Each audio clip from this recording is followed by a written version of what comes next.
Sage Wanderer here, and welcome to the sheep pen. Bah! Where no goats are allowed. And if you're around, please keep the goat talk down. It's quite annoying to the sheep. Now, I want to talk today about the impact of technology on our culture and on our lives.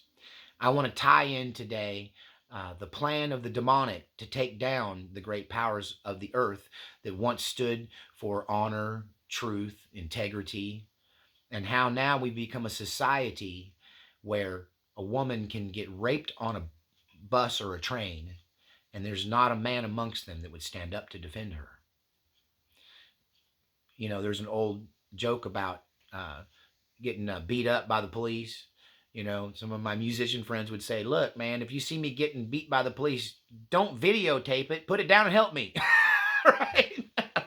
How do we get into a position where people can abuse their authority, where men can abuse the weak in public places and no one challenges them and no one stands up to them? Whether they're uh, bad guys in power or bad guys on the street who just wield power, how is it that they're allowed to operate? How is it that our society has come so low, has been taken down so far? How did we get here? And to me, technology in all its forms, from the basic gasoline engine until now, this thing we call progress, has been utilized successfully by the demonic to enact a 150-year plan to bring America down and all of Western civilization with it. I was raised by the greatest generation, the last of the great men, in my opinion. These great men foretold and foresaw the fall of America. They told us we were going in the wrong direction, but we did not listen. So, to know how we got here, we kind of got to go back when things were better, because there was a time in our not so distant past, in Western civilization and America in particular, where if a man abused a woman, men were standing in line to take care of business. That they didn't just defend their own wives and children, they defended other men's wives and children. It was a society where a scoundrel was not tolerated, where con men were imprisoned, not celebrated, and elected into office. It was a time when right meant right and wrong meant wrong, and everyone was very clear the difference. It was a time when we all knew what we were doing and why. We knew the importance of things like honor, integrity, uh, respect, empathy, but knowing when to be tough and knowing when to be soft. Part of that is our culture was more balanced. That once upon a time, our culture was balanced, even though revisionist history people will tell you that men were in charge. Our nation, our world, was ran by couples. Behind every great man is a woman, right? A good woman. You've seen my struggle trying to start a ministry without the helpmate of a good woman. It's easier when you got help. It's harder to go it alone. It's even harder if the person that you're with is acting like an enemy, is in competition with you, is undermining you, is self sabotaging the relationship and you. So, the best way to tear down society in the eyes of the demonic, looking at this from a purely devil point of view, I'm going to realize that the reason why Western civilization keeps prevailing is because of the man woman bond, the very basics, the couple. We won't even get into genders for the sake of argument here and just say that two heads are better than one, that behind every great leader is a partner. In the past, it appeared historically that these men were making decisions apart from their wives, but trust me, Mary Todd Lincoln had a lot to do with Abraham Lincoln's choices. That Martha Washington was a partner in the Great Revolution right alongside her husband. That this illusion that women were somehow not important, that women were just slaves and housefrows, undermines the intimacy that was present in the marriage. This is why when a man and woman bonded in the past, they stayed married many times for life. Some people would get married and get widowed and just wouldn't remarry because the bond was so complete.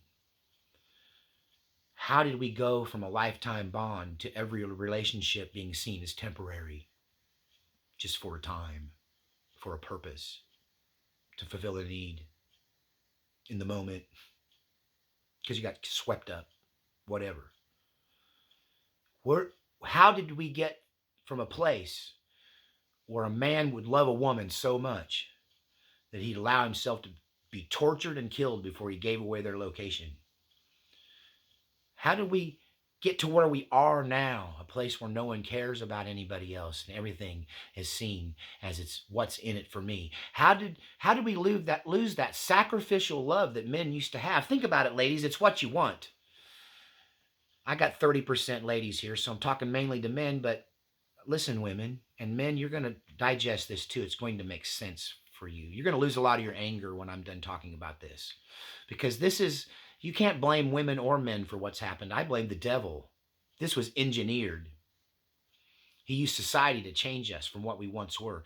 Why were men and women once bonded for life, but now they no longer are? You have to examine life from that time, because it was not in any way, and even in the slightest resemblance, you couldn't even compare that life to the life that people live today. Because here's the key.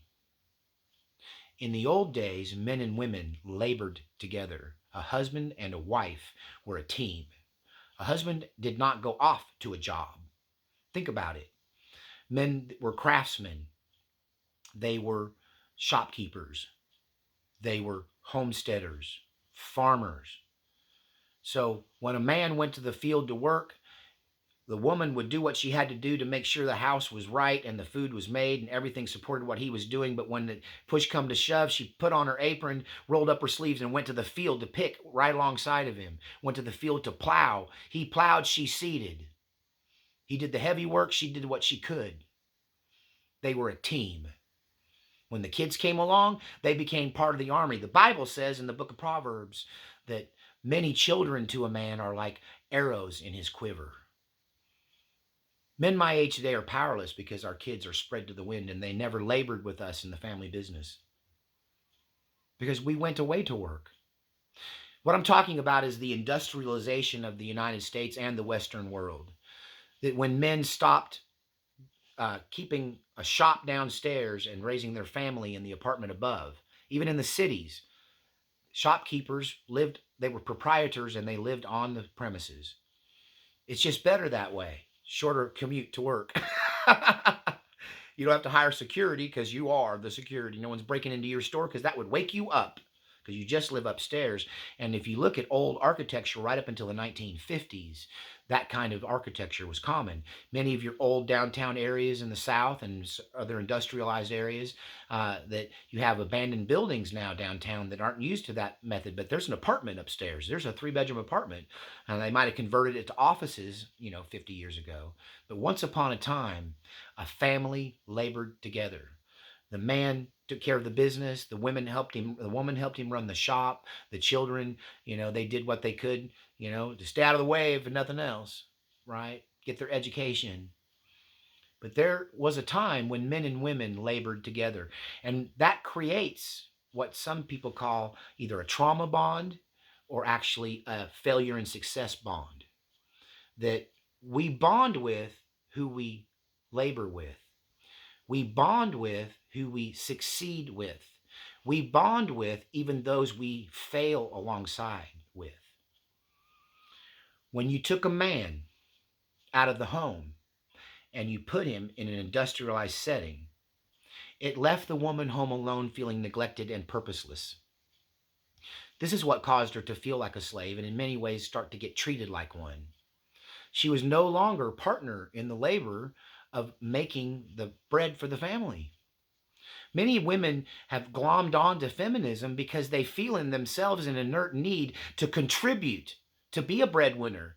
But what's happened is they're really looking for that bond with their man so they feel like they're part of this team who does things together.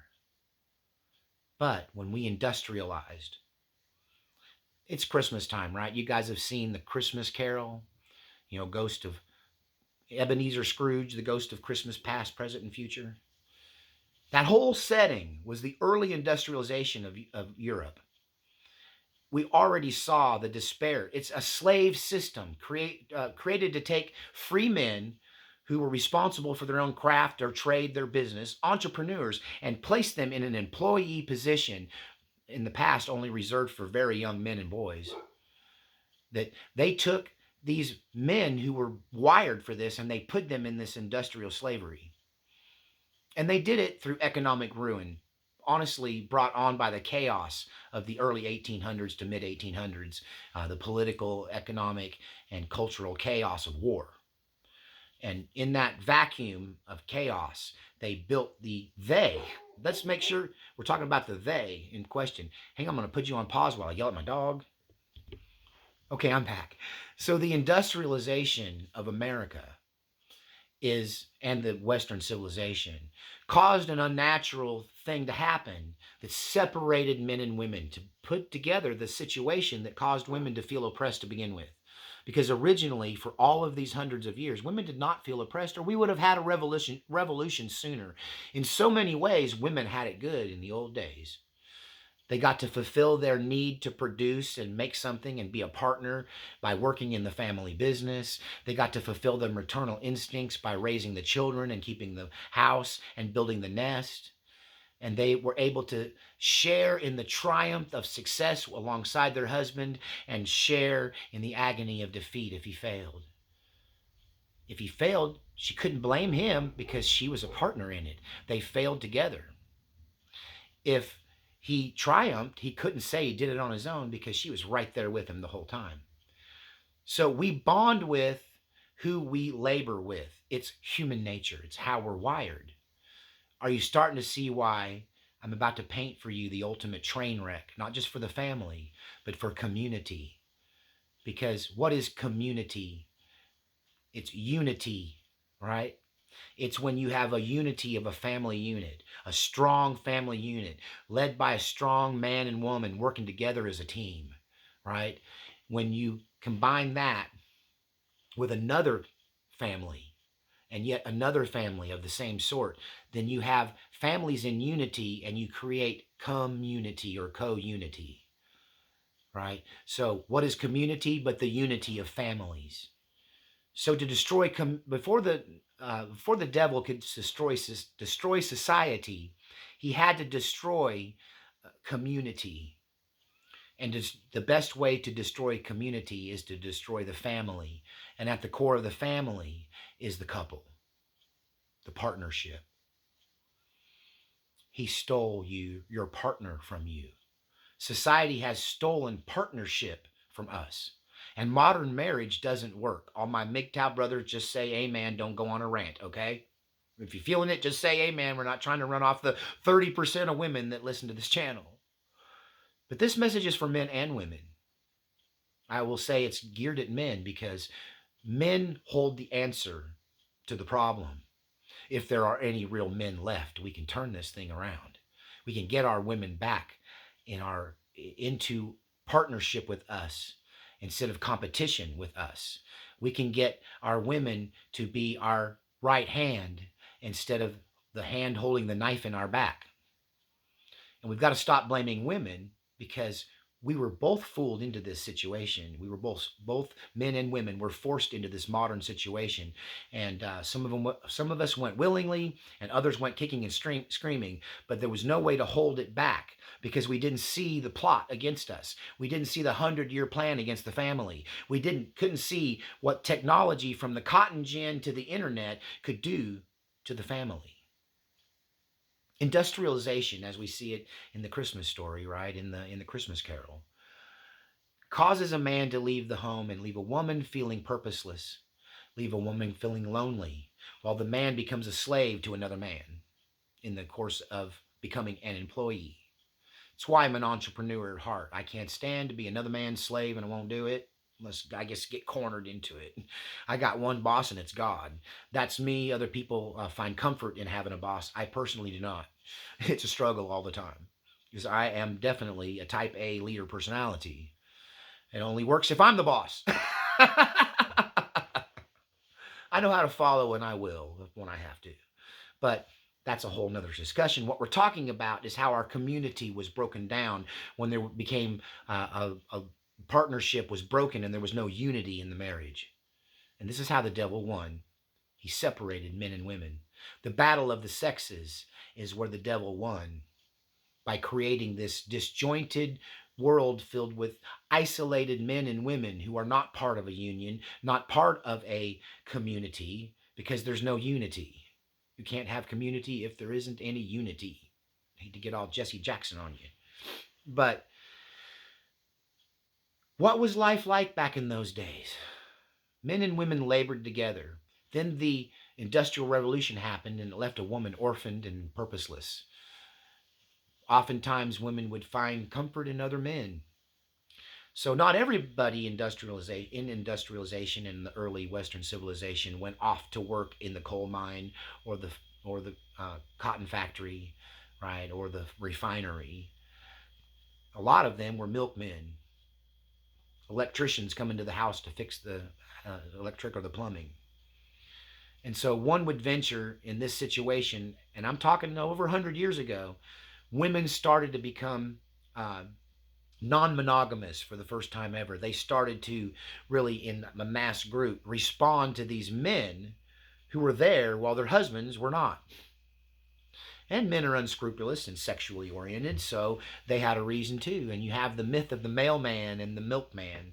You know, my dad was brown and my mama was white, and I'm mixed race, and DNA has proven that my dad is my dad, but it didn't get proved till after he died. And most people used to say, that boy Sage over there, he's a, well, my name's out there, Philip. I'd like to be called Sage, right? But, hey, Philip, his dad was the mailman. His dad was the milkman. I've stood with my dad side by side and had a big old man with no filter who didn't think he had to guard what he said say, that's your dad? What's the milkman look like? Because I didn't look like my dad till I got older, all right? I look like my mama. So the whole idea of the milkman, the postman, right? Some man, there's a stranger in my house. You know why he's in your house? Because you're not home, dude. Because you're off chasing the slavery and working for another man. So what we ended up having for the first time was divorce and infidelity in these partnerships because women felt unfulfilled. I'm not blaming them. Their men abandoned them. Their men abandoned them for the almighty dollar. But they were pushed into that by control and manipulation of finances and the way money is made. The industrialization of America was the first, and the Western civilization in general, was the first nail in the coffin of marriage and also community and therefore national unity. And there used to be almost no difference between a Democrat and Republican, and now they're like two different species because we are no longer on the same page. We are being divided and conquered. The Bible tells us the devil is like a roaring lion, roaming to and fro, seeking whom he may devour. And we know that we've studied the habits and hunting habits of prides of lions. And what they do is they separate the old and the weak from the strong. If the herd of gazelles would just turn around and put those pointy horns towards those lions, the lions wouldn't stand a chance. They're horribly outnumbered. But they use fear and manipulation and furtive movements to herd the animals and to separate the young from the strong and the old and weak from the strong so they can be predatized. And the devil wants one thing. His whole purpose of destroying the family is not just to destroy the unit and the unity, but to make the children vulnerable. Statistically, children with a single parent family are many times more likely to be victims of sexual abuse, of introduction to controlled substances and addictive behaviors by outsiders. If you're not being the dad, somebody else will step up, even if it's the gangbanger up the street, and he'll be the new dad. He'll adopt him into their world, right? The drug addict will draw your kid in if you're not there. And that's what society has done, is separating them so kids don't get two parents no more. Or it's a revolving door of step parents and blended families. I mean, you can see that the system we once had, where a man and a woman bonded for life and then labored together, because you're sexually attracted to who you labor with. Who you win with, who you fail with, is who you bond with. So the next step in the destruction of our family came at the end or during World War II, Rosie the Riveter, when women in a major way entered the workforce and they never really left after the war. Until by the 1970s, 80s, and 90s, you couldn't survive in this world without a two-person income. It took both parents to work. So let's look at what happens when Rosie the Riveter goes to the factory and joins industrialization.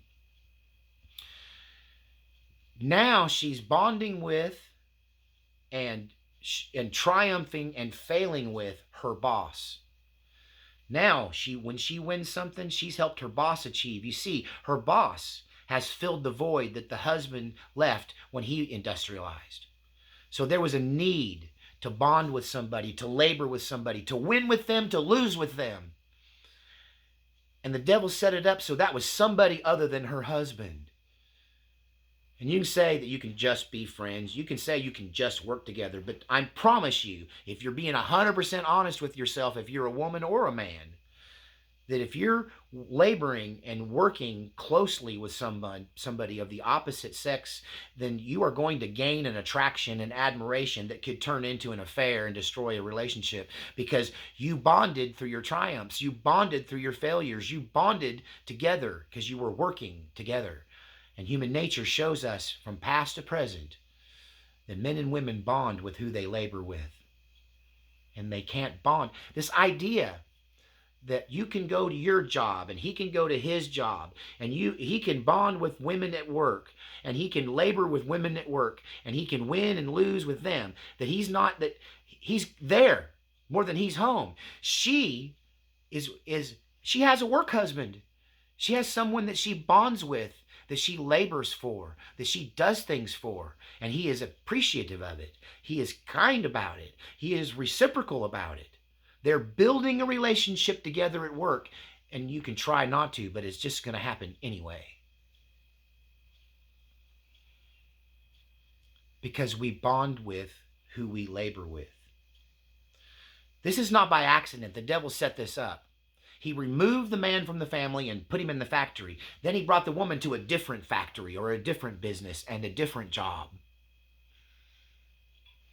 I think people my age and younger can probably, for the most part, for people 30 to 50, can see the rest of the story. How that went south, how that led to the highest divorce rate in human history, how that led to the annihilation of what we call the Western family, how that led to the chaos of mixed custody battles, people going to war over emotions, all because they got sexually attracted to the person they bond with. And, let's say you are a stay-at-home mom. You're going to bond with the unemployed guy next door or the mailman, right? Because they're there, right? If you sit isolated by yourself and never interact, you're going to become unhappy. Honestly, when the devil made it so that you couldn't survive without both people working, he won. And all we're seeing now is his harvest of souls, his harvest of destruction. The devil and his demons are harvesting souls and claiming children and feasting on the weak in our society, unabashed, unchallenged. That's how we get from a world where a man used to be a man. He felt fulfilled by his wife. He felt duty bound to honor not just his wife, but your wife too. He wouldn't cheat on his wife with your wife because that would be dishonorable. That would be opposed to the system that they were all protecting. They all knew that a man and a woman were a team. That George Washington didn't do nothing without running it past Martha first. This was true right up until, honestly, Ronald Reagan, right? He ran everything past Nancy. She was co-president in so many ways. And Hillary kind of screwed it up by trying to be president instead of be the woman behind the president. She was the first one to make it go foobar. So leadership is best done when co-leaders work together, where one is in charge of the final decision, but they both have a place and a role. And when they succeed together, they bond together. But that wasn't good enough for the devil. By the 1970s and 80s, he had used this method to separate families, cause destruction, cause divorce, cause enmity, to create a thing we call the battle of the sexes. He convinced women that they should succeed and be powerful like men. He was working on that void they had for that loss, that void, that emptiness that women felt because they weren't able to go to work with their husbands and hold the other side of the board, right? They weren't able to go fetch his tools. They weren't able to bring him. So they had to do something, and the society encouraged them to join the workforce. So now instead of being a partnership, they're two individual solo practitioners of their life, two people in control of two separate lives, and they just come together in the evening to watch TV, make love, and go to sleep. And they vacation together and they spend some time together on weekends. But the vast majority of their time is spent at work in separate places. Human beings can't survive that way. Relationships can't work that way. I'm sorry, if you've made something like that work, you have something, but it bears no resemblance to the ride or die kind of connection that men and women once had. It's why you're not required by law to testify against your spouse, because it was assumed you never would do such a thing, that you would die first. They kind of had to put that rule in place because women wouldn't say a thing bad about their husband, and they would never admit to anything. And it was when it stopped being us against the world, then it started being us against each other. Right? This is what happened. It brought war to the home. We traded that ride or die relationship for something much less. Now, I said this was about technology, and it was, from the cotton gin to the automobile to the mechanization of the 50s and 60s to the two-family system that was forced on us by economics and controlled manipulation of economic forces by people in power who had a 150-year plan to destroy our country, and they started by destroying the unity in the man-woman team. Till now, even the very fact that I'm saying this makes me a target. I'm not allowed to say this very obvious thing, that once upon a time, men and women were a team, a powerful juggernaut. There wasn't nothing could stop a man when he had a good woman behind him, loyal woman. And when you got a woman like that, trust me, you'll die for her. You'll give your own blood to buy her flowers. You'll hawk your gun to take her dancing just to make her happy. You'll work 2 jobs so she don't have to ever worry about it. We don't do that nowadays. Men don't do that nowadays because we're not getting the motivation. And this leads me to the most difficult passage in the Bible for women and men. It's something the Apostle Paul said, but I'm telling you, it is a recipe for happiness. If every couple would take this on and just do it as an experiment, they would get changes from their spouse that would cause them to be so happy with them that they would go out and renew their vows, double down on the commitment. I'm going to use a word women are going to hate, but please bear with me. Your only choice is to say that this was an unwise thing. And I'm telling you right now, I'm going to tell you how I have had several experiments on this and the results of this 10-year experiment that you're completely unaware of. But I tried what Paul said, if I could find someone to do it. It was not easy to find anyone that would do this, and they never really stuck to it because it is hard, but bear with me. He says, wives, submit to your husbands. Feminists have told you what that means. Feminists has painted a picture to you of what that means. Those men that you might remember or heard stories of who were abusing their authority when they were bringing home the bacon and the wife was powerless at home, treated like a slave, right? These people will tell you that that's what submit means. It means to be ignored. It means to be a doormat. It means the husband cheats on you, beats you, does whatever he wants to you. But that's not what I mean when I say submit. It isn't what the Apostle Paul meant when he said submit. You all know I'm a fighter, right? MMA, Muay Thai, it's kind of my main thing. I know a little bit about everything. I can fight in several styles, and I use them together quite well. One of the things I do, and one of the things I learned, is how to be a submission fighter. And simply a submission fighter means you're going to fight till this person goes, I get it, you're bigger, stronger, and tougher than me. I'm going to stop fighting you now. That it's not my best interest to fight you any longer because I'm losing. That hurts too bad to keep fighting. You're the bigger man. I'm gonna stop contending with you or fighting you. So when Paul said, wives, submit to your husbands, what he meant was, wives, don't fight your husbands. Don't argue with your husbands. Don't contradict your husbands. Don't try to prove your husband's wrong. If your husband goes in a direction, join him in unity. Submission means becoming that partnership we talked about, becoming that ride or die. So what do you get out of it? Let's say you listen to Old Sage Wonder and you go, I may try this submission thing. Instead of seeing it as, yes, dear, see it as, instead of telling you what I think is wrong, I'm going to question you and say, hey, are we doing the right thing? Instead of saying, look here, buddy, you're making a mistake. You better get straight or I'm out. That's a strong masculine controlling energy that's been put on you. We'll talk also in this series as we go forward, talking about technology, how this technology and this advancement in civilization has caused men to become weak.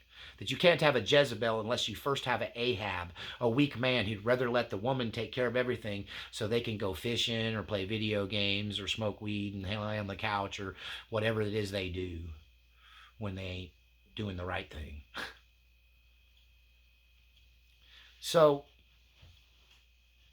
when technology came along, it took because the last bond was the sexual bond. Let's say you meet somebody and you get that arrow sexual bond, that Cupid arrow has hit you, and that was all that was holding any of these relationships together. It's still all that holds these relationships together. Most of your relationships are either based on somebody who has put themselves in an unfavorable situation for economic gain, or there's a sexual bond there, because we aren't bonding as partners anymore because we're doing that with other people. And that often leads to infidelity at the workplace. And now we get technology that ensures a man and woman have absolute privacy. One of the things I hate about this technology is there's a million ways to cover your tracks. Someone I know recently snooped in their mate's phone because they had the code. And if you think if your spouse gave you the code, they got nothing to hide. But there's a lot of stuff in these smartphones, and there's the memory's deep, and she got way deep in here until she found a file with a thumbprint on it. A thumbprint file protected that only he could open with only his thumbprint, and it was buried in his phone. And he refused to open it under the threat of divorce. You see, this technology has allowed secrecy to become easy and impossible nearly to catch. That you can use electronic smoke and mirrors now with this technology to cover every infidelity, every addiction, every weakness. So the devil is attacking our relationships from every single angle. And he's been doing it for a very long time. Every one of you that is unhappy in your relationship, every one of you that has a broken heart story, every one of you that has a broken family, every one of you that comes from a broken family, every one of you that was abused as a child, neglected as a child, starved as a child, I can lay it all down to this plot to separate the family unit. To send mom off to one factory or office and dad off to another one, and the kids to be left alone, unprotected, so that the devil could use people around them to get into their life and destroy their life while you're busy at work. One might even argue that organized education, where we send our kids away to school instead of putting them in a corner in the house and the mom and the dad together, educating their children on what was important and what they needed to learn from reading, writing, arithmetic, and everything else in life, to sending them away. And really, when we started abdicating our jobs as parents, as spouses, when we started leaving the home and our responsibilities, then that is how the devil destroyed us. I need your support to keep finishing this message. This is part one of a longer series I'm going to do on this topic. I'm running out of time here, and I'm about to get bumped off because of no record time. So PayPal description. I'm hurting a little bit financially, guys. It's a little bit tough right now. If you could just dig a little deeper and help me, I appreciate all of you that tithe, all of you that give. I'm going to leave you with this powerful message. May God surround you in his ring of fire and hedge of thorns of protection and his mighty angels.